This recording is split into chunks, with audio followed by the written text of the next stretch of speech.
I am coming out of one of the hardest years of my life, and I don't think, looking back at the end of the year, it's November, I don't think I would have traded this year for anything. It has taken me a while to arrive at that conclusion, and it's easier in hindsight, because I'm coming out of this trial. I just had one of my best weeks ever, and I'm having unbelievable progress in very, very short time. And I talk about what I've used to help me heal here on my page in more detail. I was trapped. I was surviving. And I've finally gone from surviving and just stabilizing to healing and thriving. And it sure wasn't Western medicine that helped me get there. We'll just say that. It was God and his healing properties, his healing cures that are naturally found on the earth.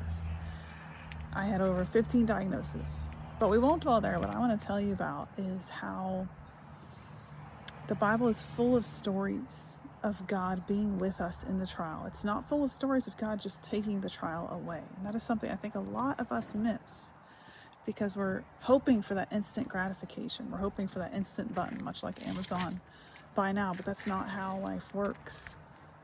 I have friends that I've known that have been through a trial for more than a decade, and they still go to church, and they still have hope, and they still believe in God, and that to me is the most inspiring thing.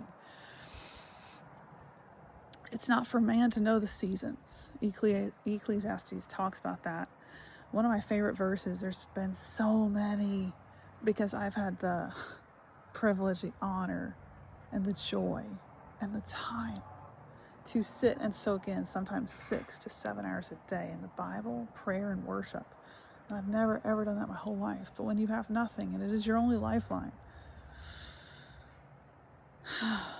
he is the rock at rock bottom, and that is weirdly a beautiful, beautiful thing. And if you've experienced that, you know what I'm talking about. So, Isaiah 43, 1-5 talks about this idea of passing through the water and the fire, and it doesn't ever say that we're going to be removed from those things.